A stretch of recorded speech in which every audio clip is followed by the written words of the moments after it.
अपराध की तह तक जाना है तो देखिए तहकीकात। नमस्कार, मैं हूं ब्रजेश रघुवंशी। जी हां, अपराध कभी अचानक नहीं होता, उसके पीछे छुपी होती है एक कहानी, एक साजिश और कई अनकहे सच। जो दिखाई देता है वो पूरा सच नहीं होता, और जो सच होता है वो अक्सर छुपा दिया जाता है। कौन है गुनहगार, किसने रची साजिश, और क्यों कानून की नजरों से बचता रहा अपराध? आपको हर सवाल का जवाब मिलेगा। हर झूठ के पीछे छुपा सच सामने आएगा। सबूत बोलेंगे, गवाह सामने आएंगे और अपराध की हर परत खुलेगी। क्योंकि ये सिर्फ खबर नहीं, ये है तहकीकात। कहते हैं लालच और हवस का कोई अंत नहीं होता, और जब ये किसी इंसान पर हावी हो जाता है तो वो समाज के दायरे, नियम कानून सब कुछ ताक पर रखकर कुछ ऐसा कर बैठता है जो उसके साथ साथ कई जिंदगियों को तबाह कर देता है। कहानी शुरू होती है नरसिंहपुर की एक 16 साल की लड़की से।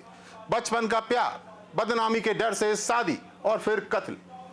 ये एक ऐसी औरत की कहानी है जिसे प्यार तो हुआ मगर उससे शादी नहीं हुई, और जिससे उसकी शादी हुई वो टिक नहीं पाई। और उसके बाद जिस शख्स ने उससे बेपनाह प्यार किया, महिला ने उसे भी धोखा दिया, मगर बाद में जिसके खातिर धोखा दिया था उसका भी कत्ल करवा दिया। मध्य प्रदेश के नरसिंहपुर के एक गांव में पैदा हुई रीना पटेल, जिसने अपनी लालच और जिद में अपने साथ साथ कई जिंदगियां बर्बाद कर दी। 7 मई को रायसेन के बाड़ी थाना इलाके में एक ब्रिज के नीचे लाश मिली।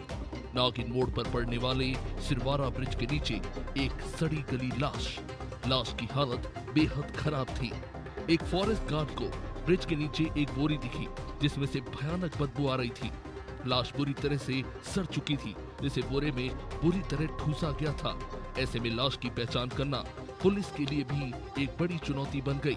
मगर लाश के पास ही छानबीन के दौरान पुलिस को बैग के अंदर से एक नोटबुक मिली, और यही कॉपी आगे जाकर इस केस का अहम सुराग बनी। दिनांक 7 तारीख को बाड़ी में नागिन मोड़ के पास में ब्रिज के नीचे एक अज्ञात डेड बॉडी के हत्या के प्रकरण को पुलिस ने जो है सफलतापूर्वक सुलझा लिया है। रीना का बचपन मुश्किलों से गुजरा। रीना जब मां के गर्भ में थी तभी उसके पिता की सड़क हादसे में मौत हो गई। पिता की मौत के बाद मां कुछ महीने बाद शादी करके राजस्थान चली गई, लेकिन बाद में मां ने भी आत्महत्या कर ली। मां बाप की मौत के बाद बेसहारा रीना को उसकी मौसी ने पाला, लेकिन यहाँ भी मुश्किलें कम नहीं हुई। किशोर अवस्था में गांव में ही रहते रहते वो अरुण पटेल के नजदीक आ गई, मगर एक दिन रीना को अरुण के साथ परिवार वालों ने आपत्तिजनक हालत में देख लिया, जिसके बाद बदनामी के डर से मात्र 16 साल की उम्र में रीना की किसी और युवक से शादी करा दी गई। अरुण से रीना का साथ तो छूट गया, मगर अरुण पटेल की कहानी अभी खत्म नहीं हुई। इधर पुलिस की शुरुआती जांच में ये सामने आया कि लाश 6 से 7 दिन पुरानी थी। हत्या के बाद हाथ पैर बांधकर मुंह पर टेप लगाकर शव को प्लास्टिक और कंबल में लपेटकर फेंक दिया गया था। Bhopal Jabalpur national highway number 45 स्थित पुलिया के नीचे शव के नजदीक ही पुलिस को एक बैग मिला, जिसमें पुलिस को नोटबुक मिली, और यही इस केस की तहकीकात में अहम सुराग बनी। हत्या करने के बाद उसको पूरा ढंग से पन्नी में लपेटते हैं, उसका मुंह जो है वो बांधते हैं, हाथ पैर बांधते हैं, और बॉडी को क्राउचिंग पोजीशन में लाते हैं जिससे कि उसको छोटा किया जा सके, और पूरे को बॉडी में बंद करते हैं और उसको अपनी गाड़ी की डिक्की में डाल देते हैं। गाड़ी में की डिक्की में डालने के बाद साई खेड़ा से अपना हाईवे NH 45 होते हुए सुनसान जगह देखते हुए जहां पे ये डेड बॉडी मिली थी से 12 ब्रिज के पास, ये जो नागिन मोड़ है जहां पे बिल्कुल ही सुनसान रहता है, वहां पर डेड बॉडी को डंप कर देते हैं। रीना को रील बनाने का बेहद शौक था। वो अक्सर महंगे गहनों के साथ सोशल मीडिया पर रील अपलोड किया करती थी।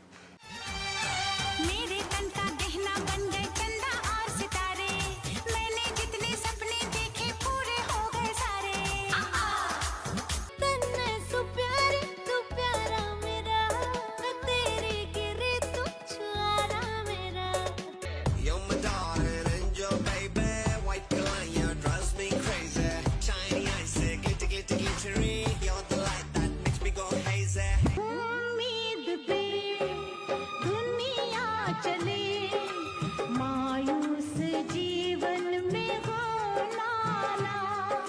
रीना के महंगे शौक और लग्जरी लाइफ का चस्का, जिसके चलते उसकी निजी जिंदगी हमेशा उथल पुथल से भरी रही।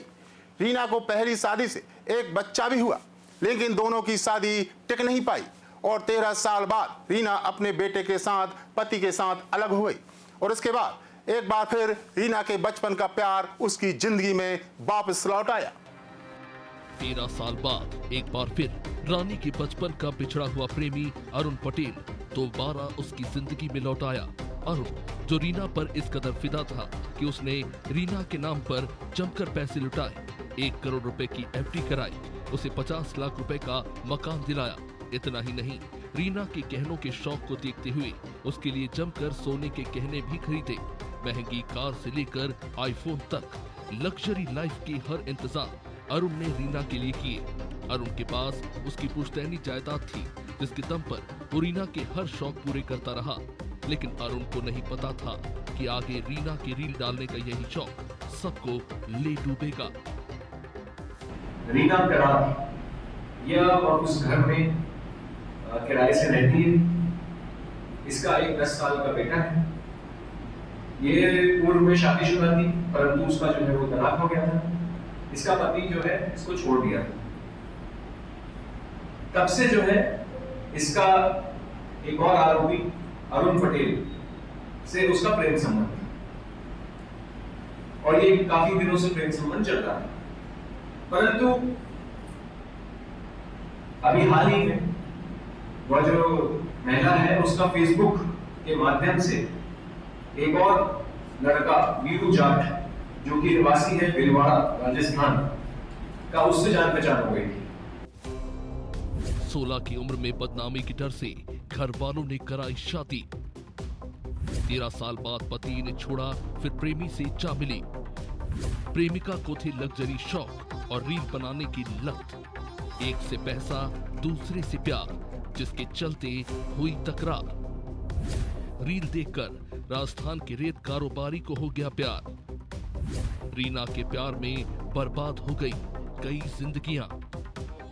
पैसा और लग्जरी लाइफ जिसकी रीना को हमेशा से चाहत थी, वो उसे अरुण से मिला और एक बार फिर से रीना सोशल मीडिया पर एक्टिव हो गई। महंगे कपड़ों, गहनों और कारों के साथ वो इंस्टाग्राम, फेसबुक पर रील अपलोड करती रहती थी।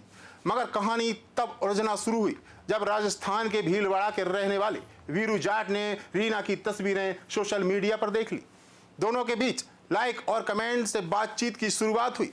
रेत का कारोबार करने वाला वीरू जाट अक्सर कारोबार से जुड़े कामों को लेकर मध्य प्रदेश आता जाता रहता था। ऐसे ही उसका नरसिंहपुर आना जाना शुरू हुआ।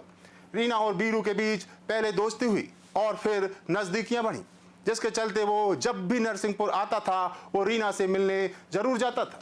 मगर इस बात की भनक अरुण को लग गई। वीरू और रीना की दोस्ती 4 साल पहले हुई थी, मगर इस बात की भनक अरुण को 2 साल पहले लगी, जिसके चलते दोनों में झगड़े होने लगे। हालात तो तब हाथ से बाहर हो गए जब रीना को लेकर उसके दोनों प्रेमी अरुण और वीरू में ही मारपीट हो गई और मारपीट में अरुण के कान का पर्दा फट गया। मामला हाथ से निकलता देख वीरू जाट को रास्ते से हटाने की साजिश बनाई गई और योजना के तहत रीना ने वीरू को मिलने के बहाने घर पर बुलाया। साईखेड़ा नरसिंहपुर वहां आता जाता था। यह बात जो है वो अरुण को बिल्कुल भी अच्छी नहीं लगती थी। उसको लगता था कि घर का पूरा खर्चा जो है वो मैं चलाता हूँ और तो ये जो है क्यों इस तरीके से रीना से बात करता है और यहाँ पे आता है। तो ये चीज जो है उसको बार बार गुजरती थी। उसने रीना से भी इस बारे में विवाद किया और चूंकि घर का खर्चा वही चलाता था, वही एक तरीके से पालक था इस घर का, तो इन लोगों ने मिल करके पूरा षड्यंत्र रचा। 10 साल के बच्चे की मां रीना, जिसने अपने बच्चे की भी परवाह नहीं की। उसका प्रेमी अरुण पटेल, जो पुलिस के मुताबिक रिश्ते में रीना की मौसी का लड़का है, जो न सिर्फ रीना बल्कि उसके परिवार का भी खर्चा उठाता था। मगर रीना पीठ पीछे वीरू से मिलती रही। बाद में वीरू ने रीना के घर आना जाना भी शुरू कर दिया, जिसके चलते अरुण और रीना के बीच विवाद इतना बढ़ गया कि एक बार विवाद थाने तक जा पहुंचा। मगर सिलसिला यहाँ थमा नहीं और बाद में वीरू और रीना का यही मेल मिलाप कत्ल का कारण बना। 29 अप्रैल को कत्ल की मास्टरमाइंड रीना ने वीरू को मिलने के लिए घर बुलाया। रीना की साजिश से बेखबर वीरू राजस्थान के भीलवाड़ा से 900 किलोमीटर दूर रीना से मिलने के लिए साई खेड़ा पहुंच गया। वीरू घर में पहुंचा ही था कि घर के अंदर पहले से मौजूद अरुण पटेल ने वीरू पर धावा बोल दिया। इससे पहले वीरू कुछ समझ पाता, उसके सर पर पीछे से अरुण ने बेसबॉल बैट से धावा बोल दिया और सर फटने के कारण वीरू ने मौके पर ही दम तोड़ दिया। इसके बाद तीनों ने मिलकर घर में फैले खून को साफ किया और लाश के हाथ पैर बांधकर मुंह पर टेप लगाई और प्लास्टिक और कंबल में पैक कर दिया। पुलिस को गुमराह करने के लिए घटनास्थल से तकरीबन 200 किलोमीटर दूर रायसेन जिले के नागिन मोड़ ब्रिज के नीचे 40 फीट गहरी खाई में इन लोगों ने लाश को फेंक दिया ताकि पुलिस उन तक कभी पहुंच ही न पाए। लेकिन सिर्फ एक नोटबुक की हैंडराइटिंग ने इनकी पूरी प्लानिंग को नाकाम कर दिया। वीरू को बुलाया मिलने के लिए, तो वो भीलवाड़ा से चला और इन लोगों ने पहले से ही प्लानिंग कर ली थी कि जब ये यहाँ पे आएगा तो हम लोग यहाँ पर इसको सबक सिखाएंगे और इसकी हत्या कर देंगे। तो वो आता है, घर में प्रवेश होता है, जो आरोपीगण है वह पहले से घर के अंदर मौजूद रहते हैं पूरी तैयारी के साथ में। उनके पास में बेसबॉल बैट रहते हैं, डंडे रहते हैं और बाकी चीजें रहती हैं। ये घर के अंदर प्रवेश होता है। जैसे ही प्रवेश होता है तो ये जो सब है ये अंदर से जो है घर का छाकर लगा देते हैं और बेसबॉल बैट से सबसे पहला जो प्रहार है वो यहाँ पे सर के पास में फोरहेड के पास करते हैं। उससे वह अचेत होकर के गिर जाता है और फिर उसके बाद सभी लोग मिलकर के उसकी हत्या करते हैं। रायसेन में ब्रिज के नीचे मिली रेत कारोबारी की लाश, बॉयफ्रेंड के हाथों करवा दिया दूसरे बॉयफ्रेंड का कत्ल, बेसबॉल बैट से पीट पीट कर की गई शख्स की हत्या, राजस्थान से 900 किलोमीटर दूर बुलाकर कर दी हत्या, नरसिंहपुर में कत्ल, रायसेन में ठिकाने लगाई लाश, राजस्थान का शख्स नरसिंहपुर में कत्ल, रायसेन में लाश, कत्ल की मास्टरमाइंड रीना बॉयफ्रेंड संग उज्जैन फरार, बेटे के नोटबुक की हैंडराइटिंग ने खोल दी मां की पोल। ना खुदा मिला न विसाले सनम, रीना को ना माँ बाप का प्यार नसीब हुआ, न पति से रिश्ता टिक पाया और जिस बचपन के प्यार ने उस पर बेशुमार प्यार बरसाया उसे भी वो अपनी खूनी साजिश में ले डूबी और 32 साल के अपने ही दूसरे प्रेमी वीरू जाट का कत्ल कर दिया। तीनों कातिल अपनी साजिश में सफल हो भी जाते, लेकिन पुलिस को जांच के दौरान एक अहम सुराग हाथ लगा जिसके चलते रीना का भंडा फूट गया। मगर दिलचस्प बात यह है कि रीना का भांडा फोड़ने में हाथ था उसी के 10 साल के बेटे का, जिसे इस कत्ल के बारे में कोई जानकारी ही नहीं थी। और इस तरीके से अपने सिग्नेचर करते करते एक मोहल्ला चेक हुआ साई खेड़ा का, तब जाकर के जो है एक जगह से ये सूचना मिली कि ये फलान जो है वो टीचर के सिग्नेचर हो सकते हैं। जब उसके पास में पुलिस पहुंची और उनसे पूछा कि भैया आपने चेक की है क्या कॉपी, उसके बाद में फिर हमने ये पता कर लगाया कि यह कॉपी है किसकी, क्योंकि हर टीचर को तो याद ही रहता है कि कितने सारे स्टूडेंट्स उसके पास पढ़ते हैं। तो फिर उसके बाद में उसको कॉपी दिखाई और हैंड राइटिंग से उसने पहचाना कि ये फलान जो है वो बच्चा हो सकता है। जब ये लीड मिली, ये सबसे बड़ी लीड थी। ब्रिज के नीचे लाश के पास बारीकी से जांच करने पर पुलिस को एक नोटबुक मिली जिस पर साई खेड़ा लिखा हुआ था और इसी नोट के आधार पर पुलिस साई खेड़ा पहुंची और पड़ताल शुरू की। खोजते खोजते पुलिस नोटबुक के जरिए उस शिक्षक तक पहुंची। बच्चे की लिखावट शिक्षक पहचान गया, वो उसी के स्टूडेंट की थी जो रीना का बेटा था। पुलिस जब घर पहुंची तो वहां न रीना मिली न अरुण, जिसके बाद पुलिस ने मुखबिर तंत्र की मदद से उज्जैन से रीना, अरुण पटेल और हरनाम सिंह को गिरफ्तार कर लिया।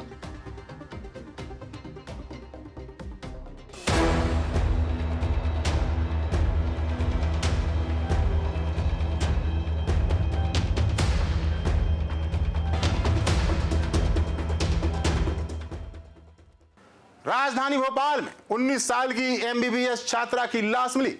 गांधी मेडिकल कॉलेज की एमबीबीएस फर्स्ट ईयर की छात्रा रोशनी कॉलेज, जिसका शव कोई फिजा के एक प्राइवेट पीजी के बाथरूम के अंदर पड़ा मिला। एमबीबीएस छात्रा की संदिग्ध मौत को लेकर पुलिस ने जांच शुरू की। रोशनी कॉलेज में डे स्कॉलर थी और कोफिजा थाना क्षेत्र में प्राइवेट हॉस्टल में रह रही थी। जब वह सुबह कॉलेज के लिए अपने कमरे से बाहर नहीं निकली तो साथ पढ़ने वाले स्टूडेंट उसे बुलाने के लिए पहुंचे थे। 10 अप्रैल की सुबह जब रोशनी के साथी उसे बुलाने उसके कमरे के पास पहुंचे, उसे काफी बार बुलाने के बाद भी कोई हलचल देखने को नहीं मिली। उसे कई बार फोन कॉल किया लेकिन रोशनी की तरफ से कोई जवाब नहीं मिला। इसके बाद पीजी के गार्ड को सूचना दी गई। गार्ड ने पहले कैमरे और फिर बाथरूम का दरवाजा तोड़ा। बाथरूम के अंदर जमीन पर रोशनी की लाश मिली और नजदीक में ही एसिड की बोतल, जिसे पीकर रोशनी ने अपनी जान ले ली। रोशनी का बीते साल अक्टूबर में ही गांधी मेडिकल कॉलेज में एडमिशन हुआ था। एमबीबीएस स्टूडेंट रोशनी कॉलेज अलीराजपुर की रहने वाली थी। उसके साथी छात्रों का कहना है कि रोशनी पढ़ाई को लेकर गंभीर और शांत स्वभाव की थी और एक हफ्ते पहले ही घर से लौटकर भोपाल आई थी। वहीं कॉलेज के डीन ने बताया कि रोशनी को पढ़ाई का काफी स्ट्रेस था। हालांकि किसी को पता नहीं था कि पढ़ाई का तनाव रोशनी के ऊपर इस कदर हावी हो जाएगा कि वो अपनी जान ले लेगी। 9 फरवरी की रात रोशनी ने बाथरूम में एसिड पी लिया और सुबह जब सभी उसको अस्पताल लेकर पहुंचे, उसकी मौत हो चुकी थी। उधर बेटी की मौत का पता लगते ही परिवार ने हंगामा कर दिया और बेटी के मौत के पीछे हत्या की आशंका जताई और कोएफिजा थाने के सामने धरना दे दिया। ऐसे में पुलिस ने भी मामले को लेकर एसआईटी का गठन कर दिया, लेकिन इससे पहले एसआईटी किसी नतीजे तक पहुंच पाती, एक और लाश सामने आ गई और वो लाश थी रोशनी कॉलेज के ही मकान मालिक विजय राठौर की। तो उनको रोष होना चाहिए उनके मन में। उन्होंने वो जो प्रश्न पूछ रहे हैं, जो उन्होंने हमारे सामने अपनी बातें रखी हैं, तो हम उन पर कार्रवाई करने का उनको हमने आश्वासन दिया है और हम उनसे चर्चा कर रहे हैं। रही यहाँ तक जांच की बात, हमारी जांच बिल्कुल वरिष्ठ अधिकारियों के निर्देशन में सही दिशा में चल रही है। जैसी जांच में परिस्थितियाँ होंगी, उत्पन्न होंगी, वैसी कार्रवाई करेंगे। छात्रों का ये आरोप है पुलिस के ऊपर कि जब पिछली बार आए थे तो उनके साथ सही से बिहेवियर नहीं किया गया था पुलिस के द्वारा, लेकिन आज आप हो इसलिए सही से बिहेव किया जा रहा है। नहीं, इसकी भी हम जांच करेंगे कि हमारे पास कैमरे लगे हुए हैं कि ऐसे कौन हमारा कर्मचारी है जिसने ढंग से बात नहीं की, तो उस पर हम कार्रवाई करेंगे। उनका ये आरोप भी है सर कि कार्रवाई रिपोर्ट नहीं लिखी जा रही है। नहीं, रिपोर्ट तो क्या है, ये मर्ग जो होती है, मर्ग जांच होने के बाद जो परिस्थितियां आती हैं, अगर संज्ञेय अपराध होगा तो संज्ञेय अपराध या जो भी परिस्थितियां होती है तो हम कार्रवाई करते हैं। तो मर्ग जांच होने के बाद होती है, वो विधि अनुसार कार्रवाई वैसी है। उन्होंने उसमें लिख के ये दिया है कि रोशनी कॉलेज के मामले में एफआईआर दर्ज करें। ये तथ्य संज्ञेय अपराध के तथ्य नहीं है। मर्ग जांच में जब जांच होगी, उस जांच के पश्चात जो तथ्य आएंगे उन पर एफआईआर होगी। एक घर और 3 महीने के अंदर 2 आत्महत्याएं। एमबीबीएस छात्रा रोशनी कॉलेज की आत्महत्या के 3 महीने बाद उसी मकान के मालिक ने भी आत्महत्या कर ली। कोएफिजा इलाके में 10 मई की देर रात विजय राठौर ने अपनी जान ले ली। जिस पुलिस पर एमबीबीएस छात्रा रोशनी की आत्महत्या की जांच का जिम्मा था, अब उसी पुलिस पर मकान मालिक विजय राठौर को प्रताड़ित करने के आरोप लग रहे हैं। भोपाल के कोएफिजा इलाके के निजी हॉस्टल के मकान मालिक की मौत के बाद शख्स की पत्नी ने पुलिस और एमबीबीएस छात्रा के परिवार वालों पर गंभीर आरोप लगाए। शख्स की पत्नी का कहना है कि पुलिस जांच के नाम पर उनके पति विजय को थाने में बुलाकर घंटों बैठाकर रखते थे। पुलिस बार बार बुलाती थी और थाने में बैठाकर रखती थी। इन सब से विजय राठौर मानसिक रूप से टूट गए थे। पत्नी का कहना है कि छात्रा के परिवार वाले उन्हें झूठे केस में फंसाने की धमकी देकर डराते थे, जिसके चलते तंग आकर विजय ने अपनी जान ले ली। मैं मुलाकात कर ली, उसका पिता उसके परिवार वाले घर में हंगामा करने लगे कि हमारी बेटी आत्महत्या नहीं कर सकती, ये वो। सुसाइड नोट में था। इसके बाद भी वो लोग कहते रहे कि आत्महत्या हमारी बेटी नहीं कर सकती, मेरी पढ़ाई से नहीं बनने के कारण मैं आत्महत्या कर रही हूँ, ऐसा सुसाइड नोट में लिखा हुआ था। सुसाइड नोट में लिखा था, ये बात तो लिखी थी सुसाइड नोट में, मेरे को माफ कर दो, मेरे से मम्मी पापा पढ़ाई नहीं बन रही है, मैं पढ़ाई नहीं कर पा रही हूँ, मुझे माफ कर दो, ऐसा उसका सुसाइड नोट था। और उसने आत्महत्या करी सुसाइड नोट लिखने के बाद। इसके बाद भी उसके माँ बाप उसी दिन, जब तो कुछ रिजल्ट नहीं आया, इसके बाद भी उसके माँ बाप उसी दिन आके हमको बहुत मानसिक प्रताड़ना देकर गए। घर परिवार में हमसे शांति से दो बोल नहीं बोले कि भाई आप क्या रहती थी, आपको कुछ तो पता होगा, भाभी आपसे कुछ बोली थी क्या, आपको कैसी दिखी, आपको कुछ बताया क्या। अब मैं गले मिली उनसे, बात कर रही उनसे, और हमको हत्यारा बोला गया। भाई और परिजन आ गए, गांव वाले, और पूरे दरवाजे बजा बजा के यहाँ पे चिल्ला रहे कि क्या बोलते हैं ना, सीसीटीवी दिखाओ, हम खुद देखेंगे, थाने में क्यों भेज दिया, ऐसा क्यों करा, इसका मतलब आप हम शंका के गिरह में हो, ये हो वो हो। शुरू से शंका की तो उसमें आरोप लगा दिया, उंगली उठा दी, हत्यारा बता रहे हैं, और उसके कारण मेरे जीजा जी थाने में, फिर कोई भी थाने में उन्होंने वो लगा दी, धरना देने बैठ गए कि हत्यारे हैं, हत्यारों के खिलाफ एफआईआर हो। रोशनी डॉक्टर बनना चाहती थी, मगर पढ़ाई का तनाव उस पर हावी हो गया। फॉरेंसिक टीम ने जब रोशनी के फोन को खंगाला तो उसमें एक सुसाइड नोट मिला, जिसमें रोशनी ने लिखा था, सॉरी मम्मी पापा, नीट निकालना आसान है, लेकिन MBBS की पढ़ाई करना उससे भी कठिन है। पढ़ाई के तनाव ने रोशनी की जान ले ली, तो वहीं मकान मालिक ने भी मानसिक तनाव के चलते आत्मघाती कदम उठाया। हालांकि पुलिस अब डबल सुसाइड के मामले को लेकर जांच की बात कह रही है। पुलिस के मुताबिक ये पता लगाने की कोशिश हो रही है कि आत्महत्या के पीछे वास्तविक कारण क्या था, और क्या किसी प्रकार का मानसिक दबाव या प्रताड़ना इसके लिए जिम्मेदार है या फिर नहीं। नहीं, ये मानसिक तनाव, ये लड़की मरी, इसने दिया, इसने मानसिक तनाव दिया, ये मर गई, आत्महत्या करी इस लड़की ने, उसके परिवार वालों ने, घर वालों ने उसके उंगली उठा दी, FIR हमारे खिलाफ उंगली उठा दी, FIR दर्ज की जाए, आरोपी हत्यारों को सजा दी जाए, ऐसा किया। यहाँ से वो बहुत टेंशन में आके उन्होंने स्टेप उठाया थे, नहीं तो वो इतने स्टेप नहीं उठाते कभी। फिर इसके बाद है ना, यहाँ पर वो लड़की के सामान लेने आए, दूसरी लड़की का, उसका तो सील है, तो भी वो है ना बोलते रहे कि वो तो 5 करोड़ मांग रहे हैं सरकार से, ये वो। उन्होंने कहा कि हम तो है ना ऐसा वैसा, जिसका मतलब वो लोग, उन लोगों ने जानबूझ के हमें मानसिक प्रताड़ना दी है। तो आज आपने देखा जुर्म का चेहरा, हमने सच दिखाया है, क्योंकि अपराध चाहे कितना भी ताकतवर क्यों ना हो, सच उससे कहीं ज्यादा खतरनाक होता है। ये कहानी यहीं खत्म नहीं होती, ये लड़ाई अभी जारी है। अगली तहकीकात में एक और मामला, एक और साजिश, एक और सच की तह तक जाएंगे, तो देखते रहिए तहकीकात।